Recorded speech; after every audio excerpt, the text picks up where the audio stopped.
Ibu sekalian, insyaallah uh, akan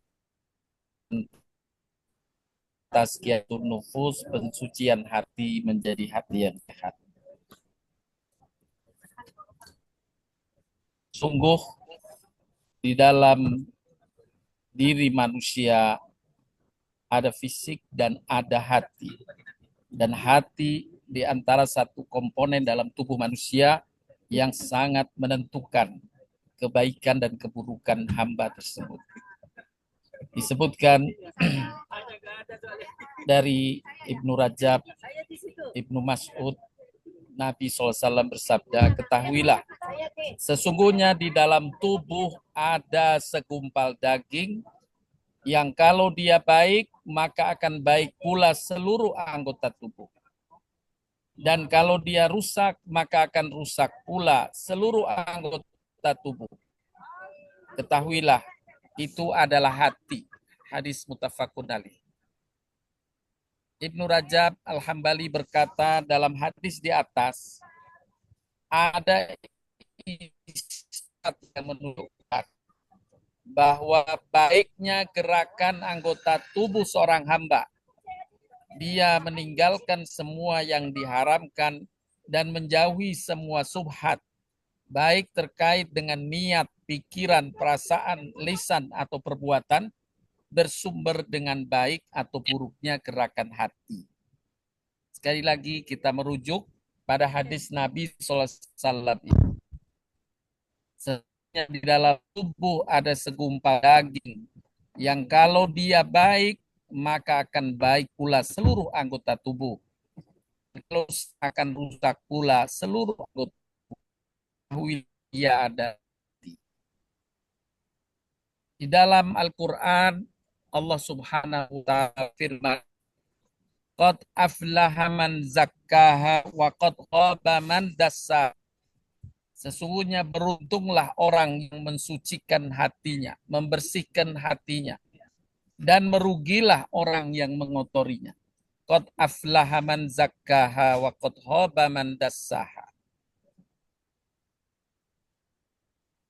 Bapak Ibu sekalian yang dirahmati Allah Subhanahu wa taala, Imam Ibnul Qayyim Al-Jauziyah dalam kitabnya atau salah satu kitabnya telah menjelaskan tentang pembagian keadaan hati. Ada 3 keadaan hati yang disebutkan di dalam Al-Quran atau Sunnah Nabi Shallallahu Alaihi Wasallam. Yang pertama adalah qalbun salim, hati yang sehat, hati yang selamat. Itulah hatinya orang-orang beriman. Yang kedua, qalbun marid, yaitu hati yang sakit. Itu hatinya orang-orang yang munafik dan fasik. Dan yang ketiga, qalbun mayyit, yaitu hati yang mati. Itulah hatinya orang-orang kafir dan musyrik. Ya. Ada 3 kategori hati ini. Sekali lagi, ada qalbun salim, hati yang sehat. Ada hati yang sakit, qalbun marid, dan ada qalbun mayyit, hati yang sudah mati. Berkaitan dengan pembagian hati ini, Al-Quran telah menjelaskan dan menyebutkan. Yang pertama tentang qalbun salim. Allah Ta'ala berfirman, idja'a rabbahu biqalbin salim. Ingatlah ketika ia datang kepada Tuhannya dengan hati yang bersih, hati yang sehat, hati yang selamat, qalbun salim. Mereka datang kepada Tuhannya, menghadap kepada Allah dengan hati yang sehat. Dalam ayat yang lain, illa man atallaha biqalbin salim, kecuali orang-orang yang menghadap Allah dengan hati yang bersih, hati yang sehat ini. Ini penyebutan kategori hati yang pertama, qalbun salim di dalam Al-Quranul Karim. Yang kedua, penyebutan kategori hati yang sakit, qalbun marid, Disebutkan di antaranya dalam surat Al-Baqarah ayat ke-10, Allah Ta'ala berfirman yang artinya dalam hati mereka ada penyakit. Nah, ini hati yang sakit, kolbun marid. Hati mereka ada penyakit. Lalu ditambah Allah penyakitnya. Dan bagi mereka siksa yang pedih disebabkan mereka berdusta. Juga dalam surat An-Nur ayat ke-50, Allah berfirman pula menegaskan tentang marid hati yang sakit ini. Apakah ketidakdatangan mereka karena dalam hati mereka ada penyakit, atau karena mereka ragu-ragu, atau karena takut kalau Allah dan Rasulnya berlaku zalim kepada mereka? Sebenarnya mereka itulah orang yang zalim.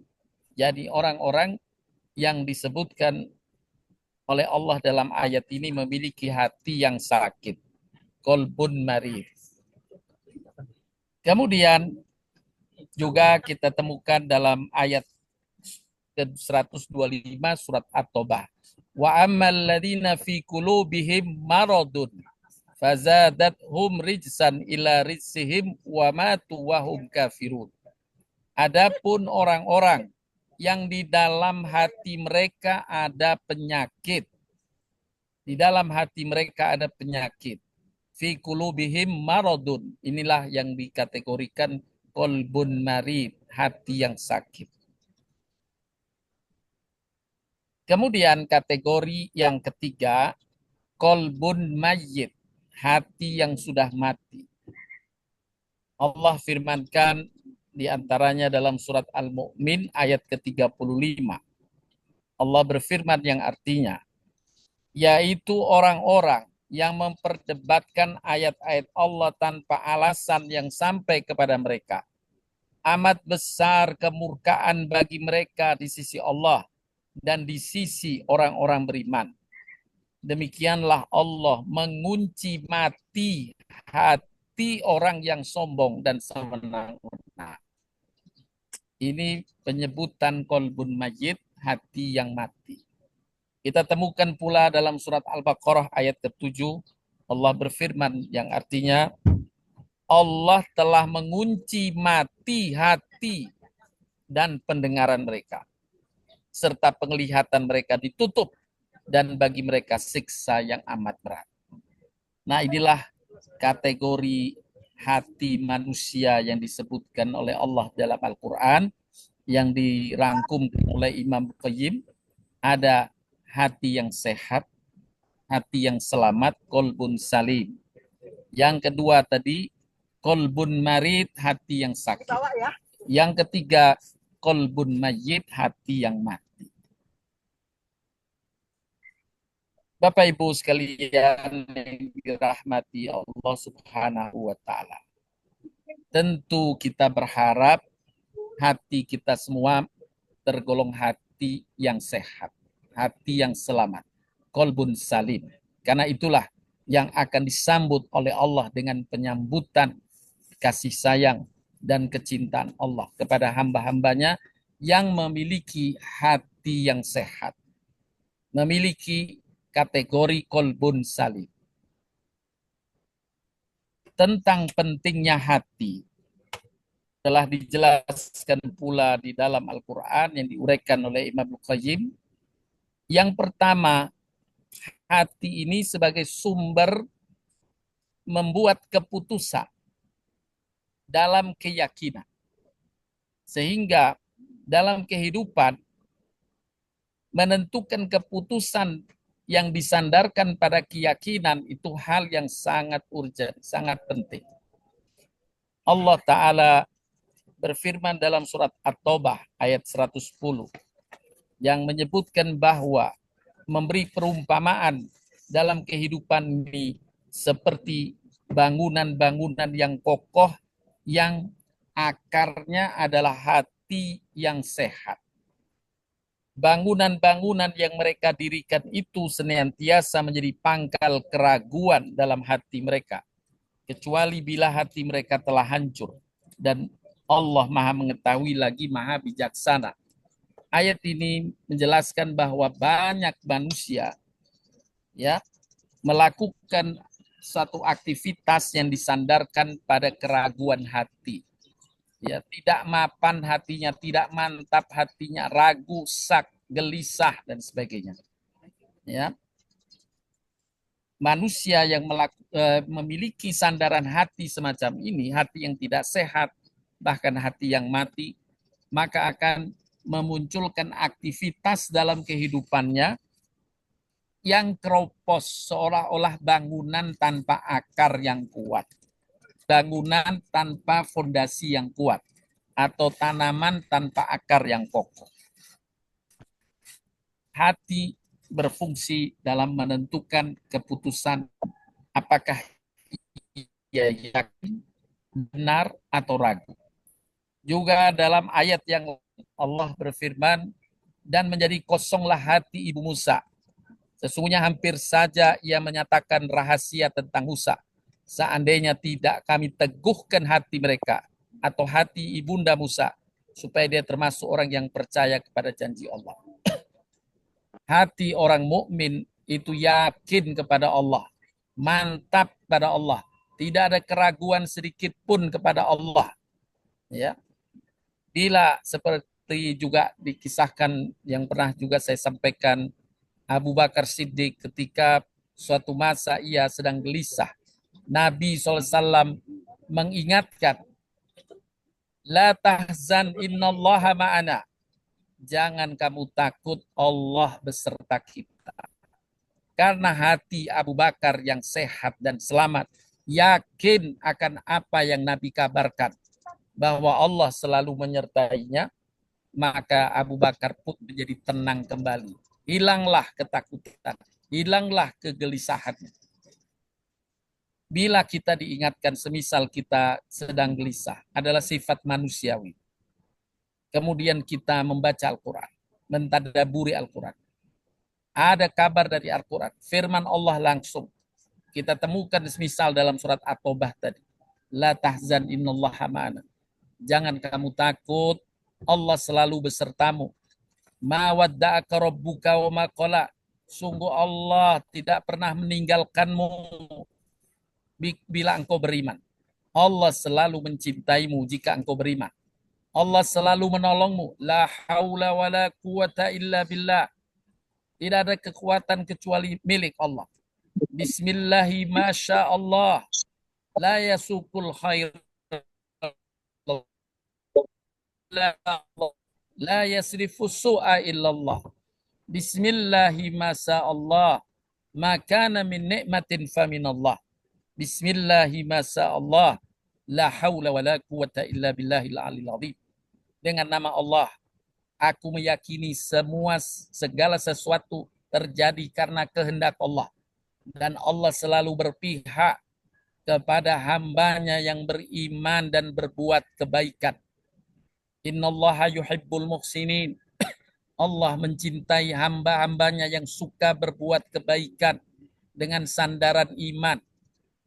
Apa yang dikabarkan dalam Al-Quran dari firman Allah semacam tadi, memantapkan hati. Maka bagi orang beriman, hatinya sehat.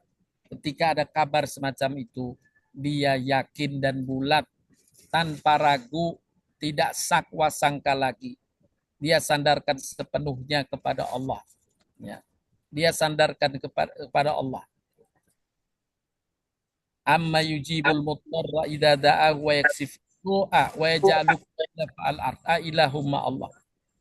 Adakah dari zat yang mengabulkan doamu selain Allah?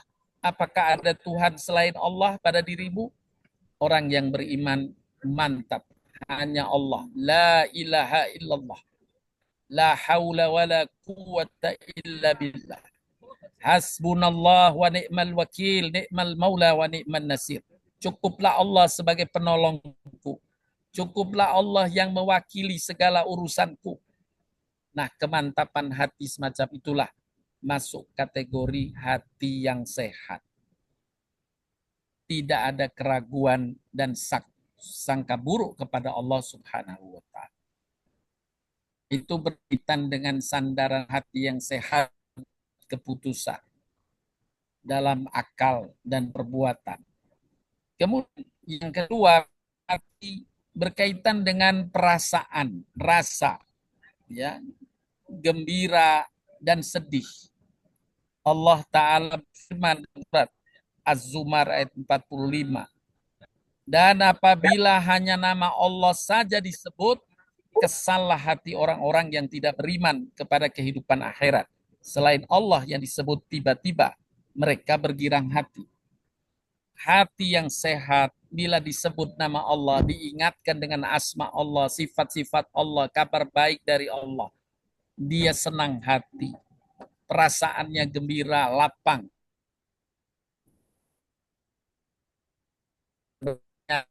Hati yang sakit, bahkan hati yang mati. Bila ada kabar dari Allah, justru mendatangkan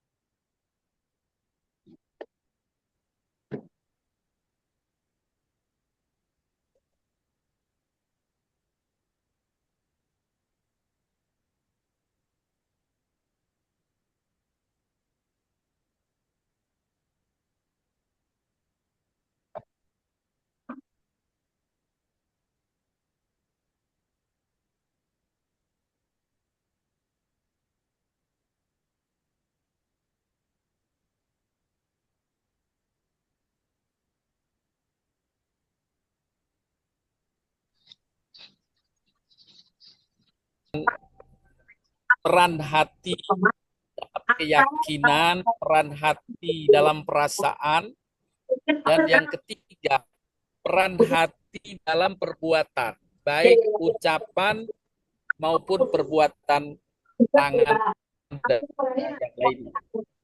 Allah Ta'ala berfirman, jadi aku tuh juga jadi mencoba hal-hal yang metode-metode baru.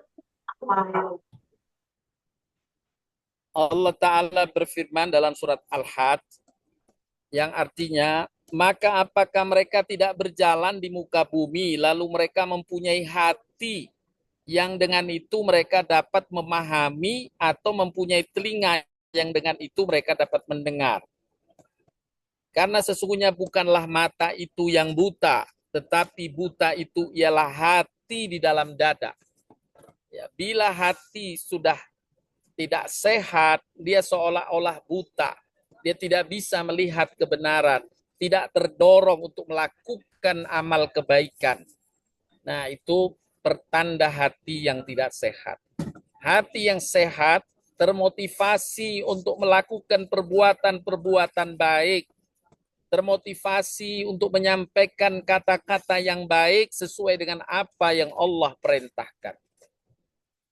Jadi hati yang sehat akan memberikan dorongan kuat, baik terkait dengan amal hati sendiri, keyakinan, ya, juga terkait dengan perasaan hati, ya, sangka baik, tenang, gembira, dan juga pada perbuatan. Semuanya bersumber pada akar hati dalam dada manusia. Oleh karenanya kembali kepada ayat yang di depan yang telah Allah Ta'ala berfirman, qad aflaha man zakkaha wa qad khaba man dassaha. Sesungguhnya beruntunglah orang yang mensucikan hatinya sehingga hatinya menjadi sehat, hatinya menjadi selamat, masuk kategori kolbun salim.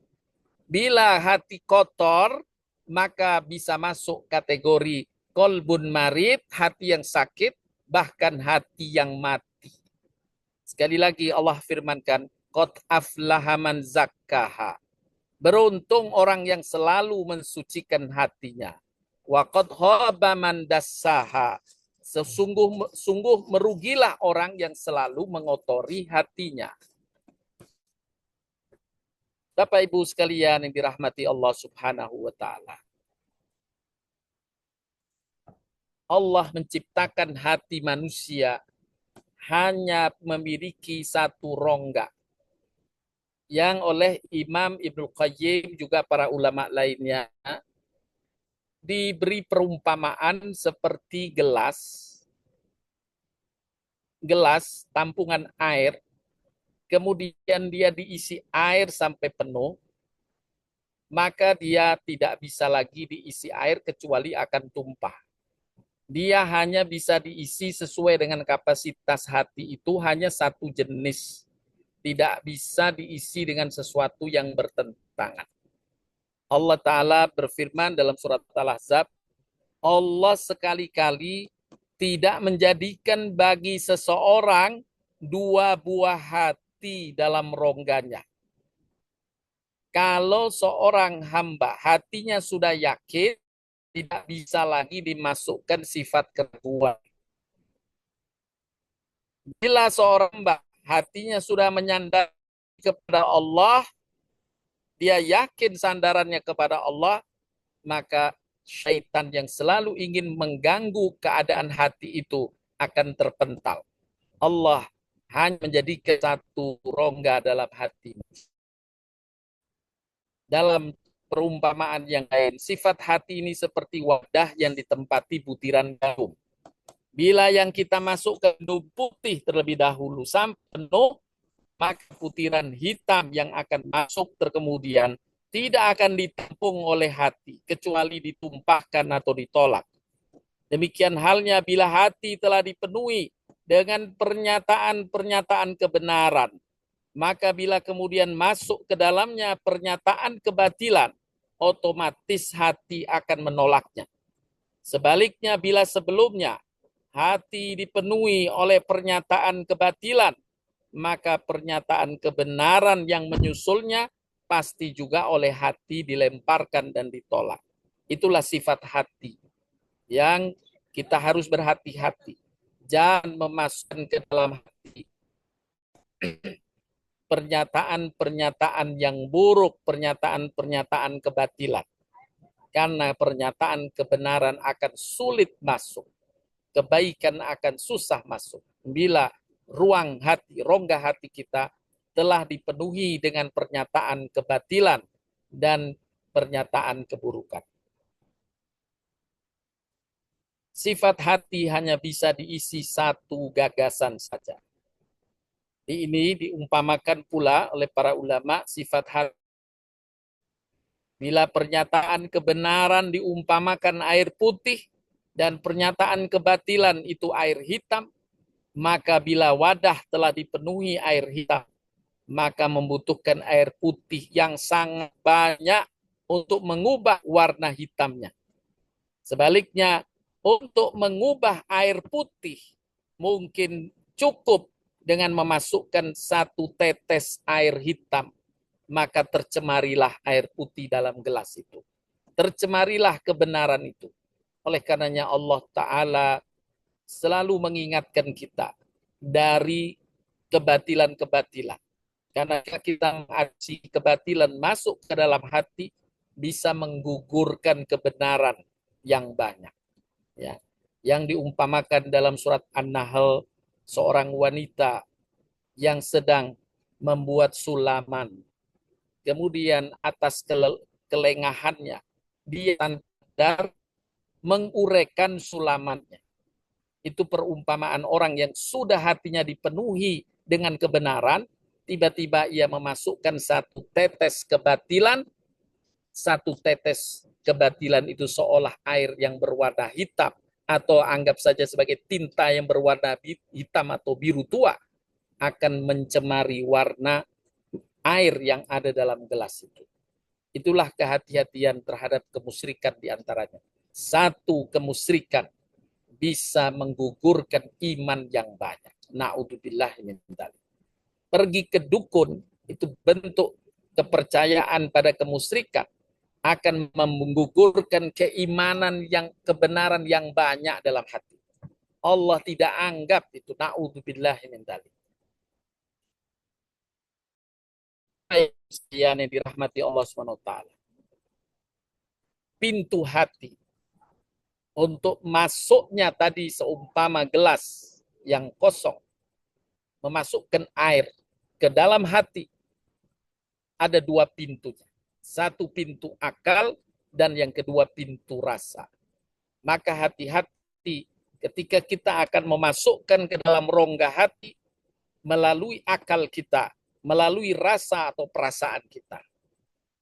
Imam Ghazali dan juga Imam Al-Qayyim menyebutkan tentang hal ini. Dalam surat Al-Imran ayat 190-191 Allah Ta'ala berfirman yang artinya, sesungguhnya dalam proses penciptaan langit dan bumi, dalam pergiliran siang dan malam adalah tanda bagi ulul albab. Siapa mereka? Mereka adalah orang yang mengingat Allah saat berdiri atau saat duduk atau saat berbaring. Dan mereka itu berupaya memikirkan penciptaan langit dan bumi. Di sini dijelaskan dua hal. Yang pertama mengingat Allah dengan berzikir, yang disentuh adalah perasaan. Dan berpikir yang disentuh adalah akal. Ada dua pintu untuk masuk ke dalam hati, yaitu akal dan rasa atau perasaan. Penjelasan lebih lanjut Imam Ibnu Qayyim. Akal makanannya adalah ilmu. Ia akan mengobati penyakit kebodohan dan keraguan yang masuk ke dalam hati. Dan ke dalam hati melalui akal, maka ia dapat membersihkan hati dengan cara menyisihkan kebodohan, mengeluarkan kebodohan yang masuk ke dalam hati dan keraguan-raguan. Kemudian pintu yang kedua adalah rasa. Makanannya adalah amal baik, amal hak, dia terkait dengan amal hati maupun amal lisan serta amal badan. Orang yang melakukan amal kebaikan, maka dia sedang membersihkan hatinya.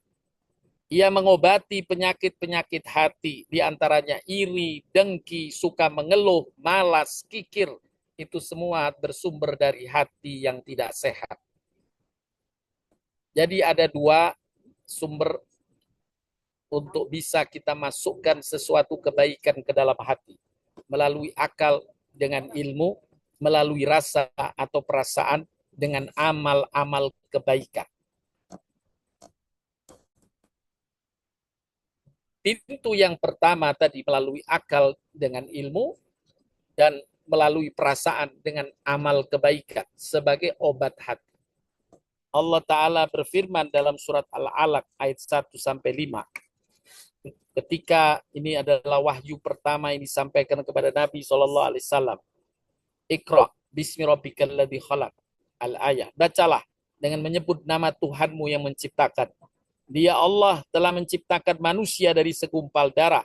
Bacalah, dan Tuhanmu yang maha pemurah, yang mengajarkan manusia dengan perantaraan pena.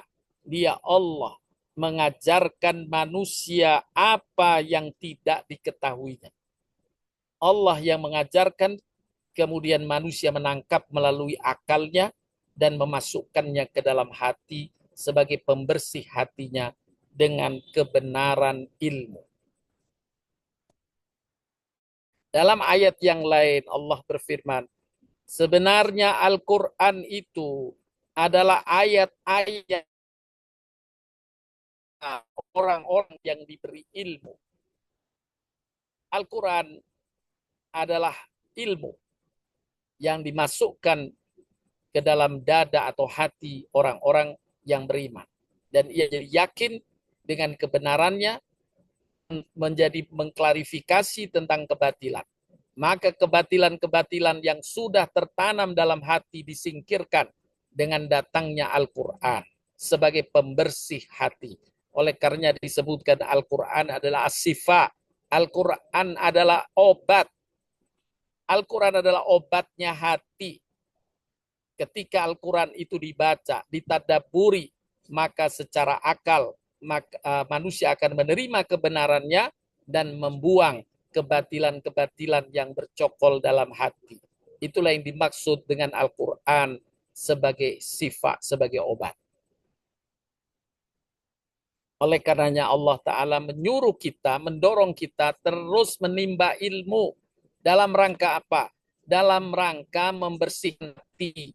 Kalau hati kita seumpama tadi di dalam gelas ada air yang mungkin masih tercemar, maka dengan ilmu yang benar, yang bersumber dari Al-Quran, dari sunnah Nabi SAW, atau dengan akal yang benar, maka akan kita gelontorkan seolah-olah menggelontorkan air bersih ke dalam wadah gelas tadi. Sedikit demi sedikit, maka tinta yang mengotori gelas tadi, yang mengotori warna air dalam gelas kita akan terbuang, dan air yang berada di gelas yang diumpamakan sebagai wadah hati itu akan menjadi jernih kembali. Gelontorkan ilmu terus-menerus ke dalam akalmu dan terus menjamkan dada dalam hati dadamu, insya Allah itulah yang menjadi pembersih hati. Qad aflaha man zakkaha. Beruntunglah orang yang selalu membersihkan hatinya dengan menggelontorkan ilmu terus-menerus. Oleh karenanya Nabi mendorong kita menuntut ilmu sampai ke liang lahat. Artinya tanpa putus, istiqomah terus. Karena perumpamaan yang tadi disebutkan di awal, wadah itu yang berisi air yang jernih, cukup dengan satu tetes tinta berwarna biru, maka tercemari warna kejernihan air dalam satu gelas itu.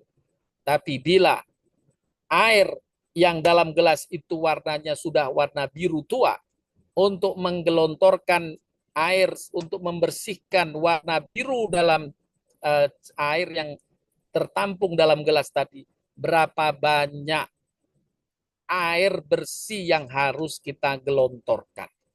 Ya, oleh karenanya Allah selalu mengingatkan, ketergelinciran itu kadang hanya cukup satu argumen untuk menghilangkan penyimpangan, memerlukan banyak alasan, banyak ilmu.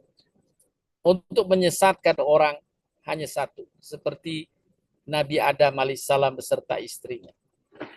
Ketika sudah dalam surga, Allah sudah perintahkan, makan dan minumlah segala yang ada di surga ini.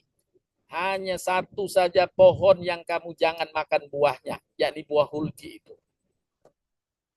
Tapi dengan siasat iblis menggoda Adam dan istrinya Hawa, terpleset yang memberikan sangkaan bahwa buah itu ada manfaatnya. Padahal secara ilmu saat itu Allah sudah menjelaskan buah ini berbahaya bagimu. Tapi terpleset oleh argumen iblis, dengan satu kesalahan itu Allah berikan kesulitan yang banyak kemudian kepada Adam dan Hawa, diturunkan ke muka bumi, meninggalkan surga. Itulah ketergelinciran cukup dengan satu argumen, tapi untuk mendapatkan kebenaran memerlukan banyak argumen, banyak ilmu untuk menopangnya.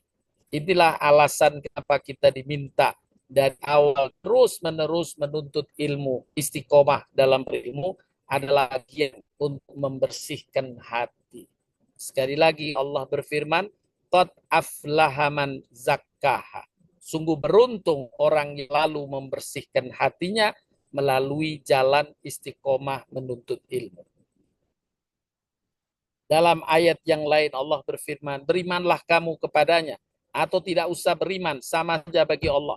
Sesungguhnya orang-orang yang diberi ilmu sebelumnya, apabila Al-Quran dibacakan kepada mereka, mereka menyungkur atas muka mereka sambil bersujud, dan mereka berkata, Maha suci Tuhan kami, sesungguhnya janji Tuhan kami pasti dipenuhi.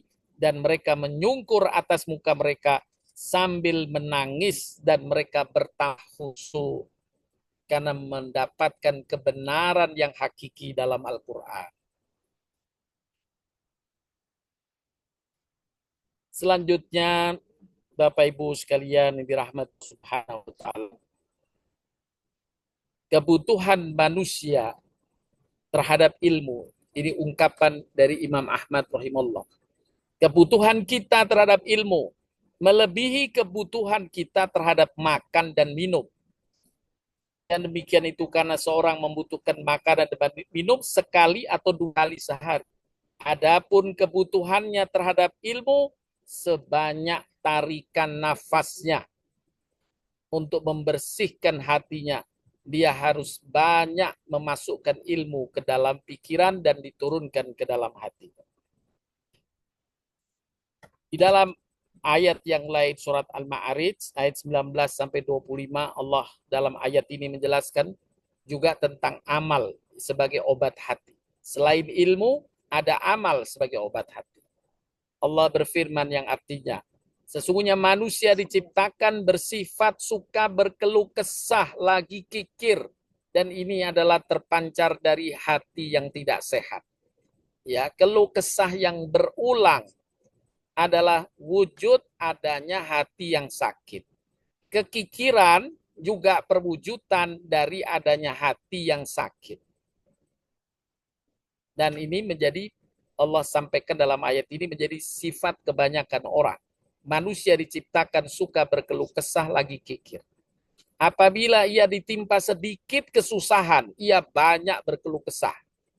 Apabila ia mendapatkan satu karunia kebaikan, ia sangat kikir. Tapi Allah kemudian mengecualikan. Kecuali orang yang tetap mengerjakan sholat. Nah, ini amal kebaikan. Mengerjakan sholat. Dan mereka tetap istiqomah mengerjakan sholat. Mengerjakan sholat bagian dari obatnya hati melalui rasa. Ya, melalui pintu rasa. Kalau ilmu tadi melalui pintu akal.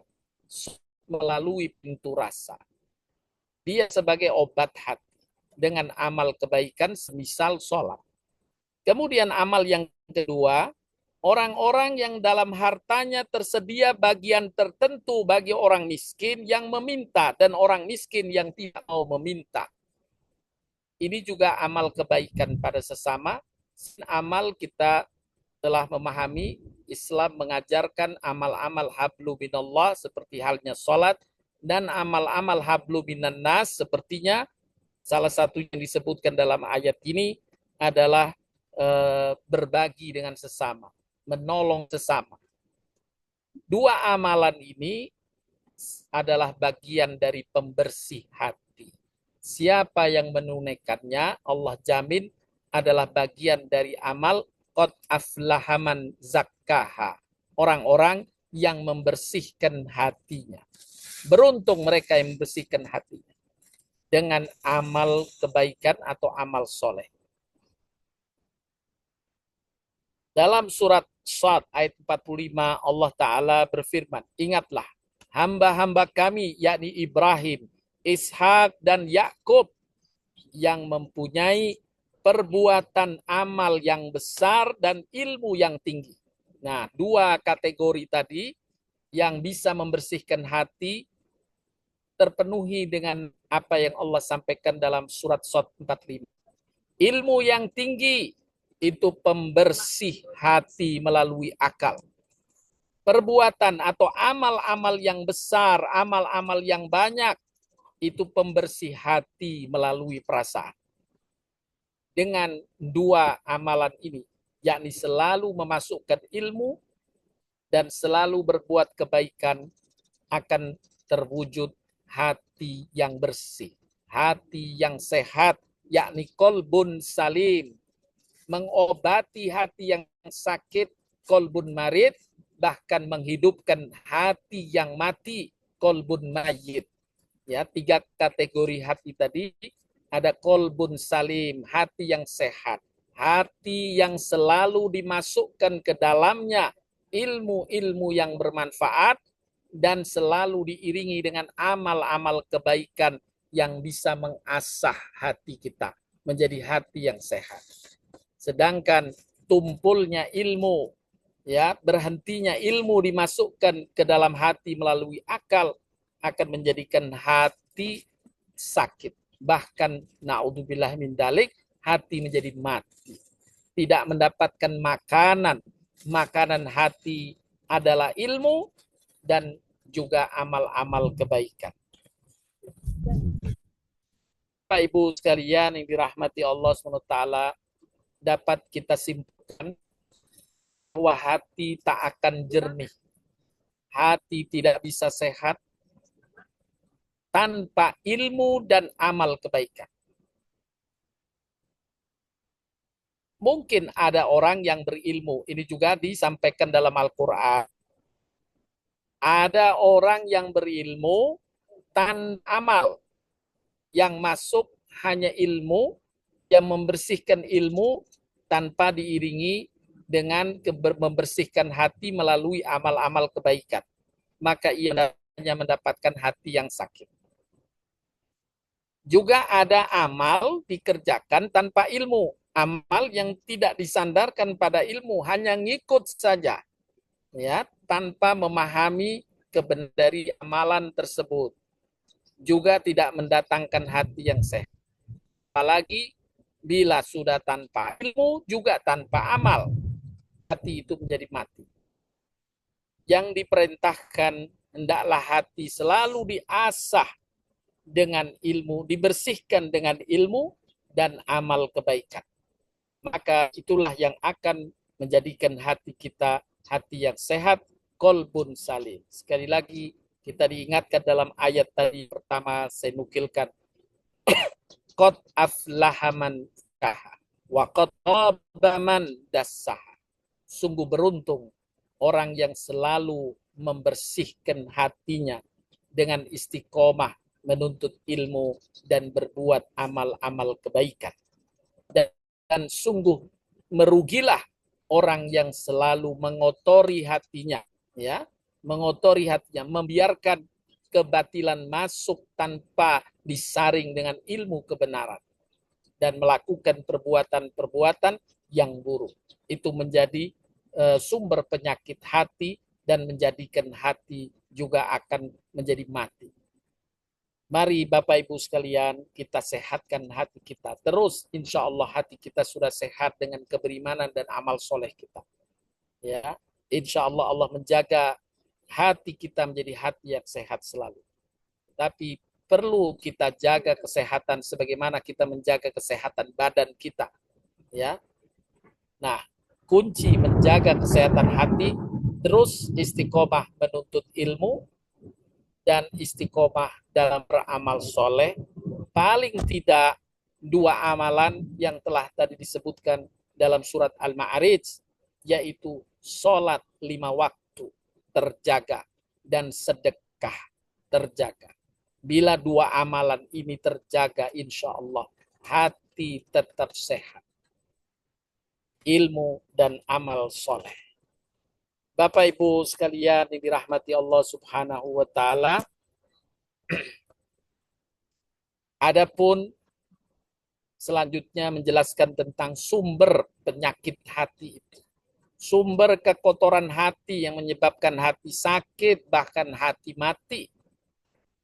Ada 3 sumber utamanya. Yang pertama kebodohan. Kebodohan ini 2. Kebodohan ilmu dan kebodohan terhadap fakta. Terhadap ilmu dan kebodohan terhadap fakta. Keduanya harus kita singkirkan. Dengan terus ilmu, baik ilmu yang sifatnya sumber kebenaran Al-Quran, Sunnah, juga fakta-fakta. Kemudian yang kedua, sumber kekotoran hati adalah ketamakan terhadap kehidupan dunia. Karena ketamakan itu manusia menjadi kikir. Sedangkan tadi disebutkan dalam surat Al-Ma'arij, salah satu pembersih hati, obat hati adalah kedermawanan. Mau berbagi dengan sesama, menolong. Ketamakan itu sumber kekikiran yang menyebabkan kekotoran hati. Dan yang ketiga yang tidak kalah pentingnya adalah sumber kekotoran hati karena kesombongan Allah Ta'ala. Banyak dalam Al-Quran mengingatkan kita semuanya. Hendaklah kita berlaku rendah hati. Rendah hati dalam hubungan kita dengan sesama. Wa ibadur rahmanil ladina yamsuna ala haunan. Wa idha khatabahumul jahiluna qalu salama. Allah memberi gelar kepada sebagian hamba-hambanya dengan gelar ibadur rahman, hamba-hamba Allah. Siapa mereka? Mereka adalah orang-orang yang berinteraksi dalam kehidupan di dunia ini dengan rendah hati, tidak sombong, tidak angkuh. Apabila mereka berjumpa dengan orang-orang yang berbuat kesalahan, ia tetap mengedepankan kedamaian, mengedepankan keselamatan. Itu sifat amal perbuatan hamba yang diberi gelar oleh Allah ibadur rahman. Ia bisa menaklukkan kesombongan hatinya. Sekali lagi, inilah sumber kekotoran hati, dan sumber bersihnya adalah dengan terus istiqomah menggali ilmu, menuntut ilmu, dan terus beramal kebaikan untuk sesama. Bapak Ibu sekalian yang dirahmati Allah Subhanahu wa taala, tentang obat hati adalah dengan menuntut ilmu. Di antaranya Allah firmankan dalam surat Al-Ankabut dan juga surat Az-Zumar. Sebenarnya Al-Quran itu adalah ayat-ayat yang nyata di dalam hati orang-orang yang diberi ilmu. Dan dia tidak mengingkari ayat-ayat kami kecuali orang yang zalim. Ya. Di dalam dada hati orang-orang yang diberi ilmu. Itu Al-Quran Allah masukkan sebagai syifa, sebagai obat hati. Dalam ayat yang lain surat Az-Zumar ayat 9. Apakah kamu hai orang musyrik yang lebih beruntung atau orang yang beribadah di waktu malam dengan sujud dan berdiri sedang ia takut kepada akhirat dan mengharapkan rahmat Tuhannya? Katakanlah, adakah sama orang yang menuntut ilmu kemudian ia mendapatkan ilmu dengan orang yang meninggalkan ilmu sehingga dia tidak berilmu? Sesungguhnya hanya orang ulul albab yang dapat mengambil pelajaran. Orang yang terus tekun menuntut ilmu yang Allah kemudian bukakan pintu ilmu kepadanya, itulah orang yang dapat menyelamatkan hatinya, menyehatkan hati.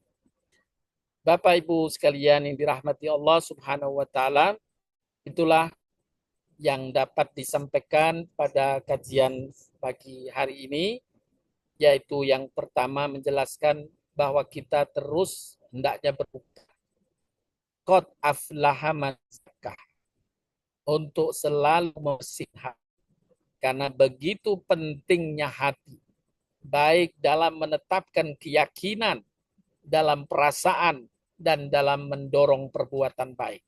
Sumbernya adalah hati. Ya. Kemudian kita berhati-hati. Ada hati yang disebutkan hati yang sakit. Kita harus obati. Apalagi hati yang mati. Kita harus hidupkan. Cara mengobatinya dan cara menghidupkan hati adalah dengan terus istiqomah menuntut ilmu dan terus berbuat kebaikan. Baik kebaikan hablumin, yakni sholat sebagaimana tadi dijelaskan dalam surat Al-Ma'arij, dan kebaikan dan nas, memberi manfaat pada sesama. Itu akan menjadi pembersih hati kita.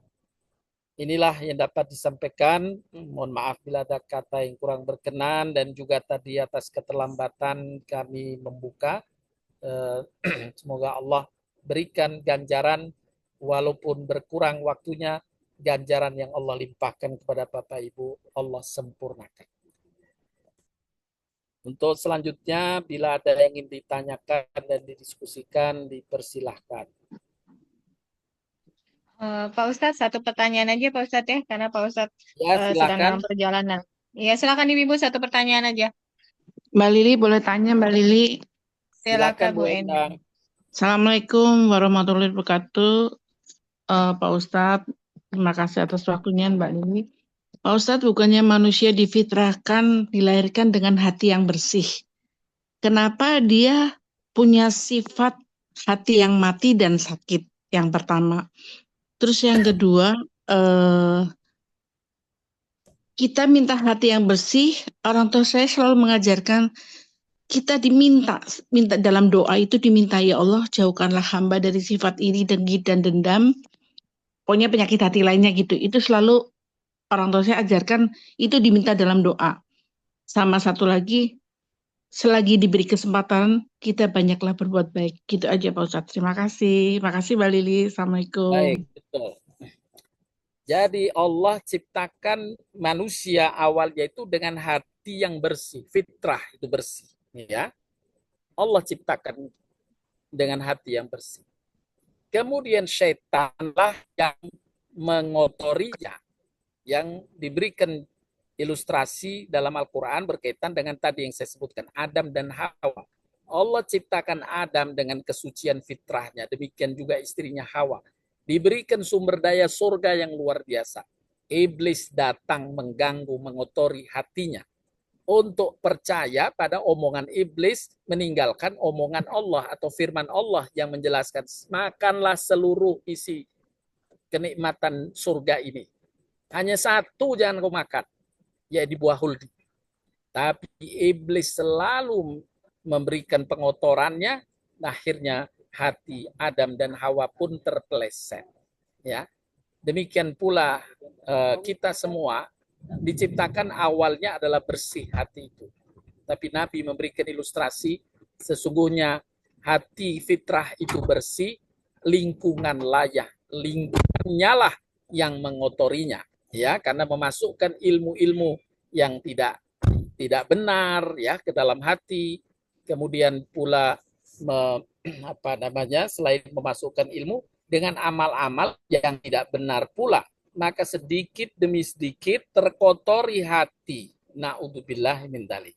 Ya, oleh karenanya kita bersyukur, alhamdulillah, insya Allah kedua orang tua kita yang tadi Bu Endang sudah sampaikan telah memberikan binaan, ya, pendidikan kepada kita sejak kecil, dilatih kita bersabar, dilatih kita nerima ya keadaan. Itu bagian dari amal-amal yang memang akan membersihkan hati dengan ilmu-ilmu kebenaran tadi. Nah, itu Bu Endang yang bisa dijelaskan. Oh, Tadi gitu. yang kedua, bagaimana Bu Endang tadi, maaf?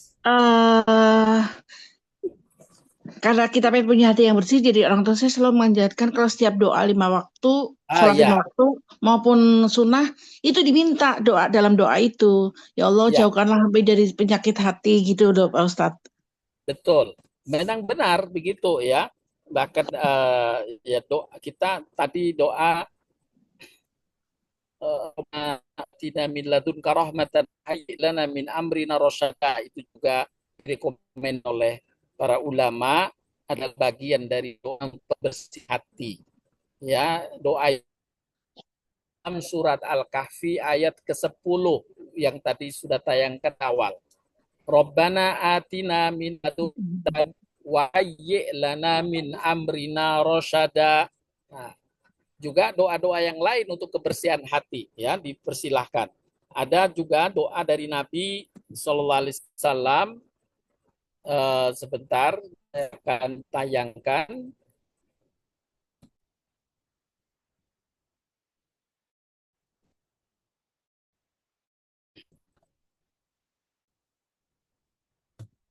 Ini juga nanti saya share juga di grup ya.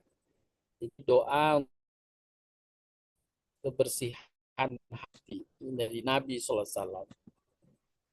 Allahumma inni abduka wabnu abdika wabnu amatika nasiyati biyadik madin fiya hukbuk adlun fiya qada'uk as'aluka bikul ismin huwa lak sammaita bihi nafsak aw anzaltahu fi kitabik aw lam tahu khalqik aw atarta bihi fil ilmil khaib indak anta ja'alal qur'ana rabi'ati wa nura sadri wa dhahaba hammi wa hammi. Ya, Allah, Nabi SAW membacakan doa atau mengajarkan doa, sesungguhnya aku adalah hambamu, aku adalah anak laki hambamu, anak perempuan hambamu, hukumku berada tanganmu, hukumku berlaku pada diriku, ketetapanmu adil atas diriku. Aku mohon kepada segala nama yang menjadi milikmu, yang kau namakan dirimu dengannya, atau engkau turunkan dalam kitab, atau yang wajarkan pada seorang dari makhluk, atau yang kau rahasiakan dalam ilmu gaib yang pada sisimu, agar engkau jadikan Quran sebagai penyejuk hatiku, cahaya bagi dadaku, pelipur kesedihan, serta pelenyap bagi kegelisahanku.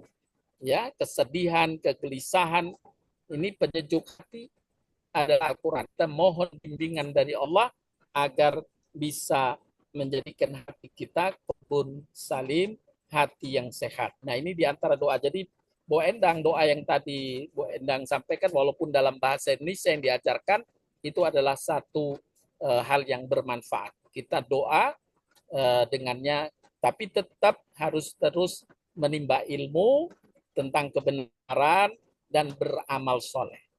Baik, Pak Begitu Ustadz. Bu Endang. Terima kasih, Pak Ustadz. Terima Mohon kasih, Mbak doa Lili. juga saya share Bu Lili. Baik Pak Ustadz, silakan di close saja Pak Ustadz. Baik, Nanti kalau ada pertanyaan lebih lanjut, Ibu Bapak-Bapak bisa melalui WA.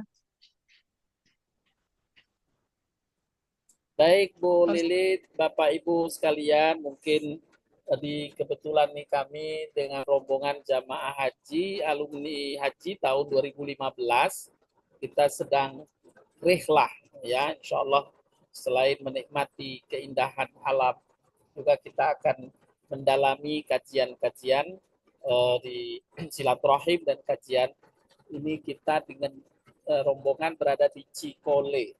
Ya.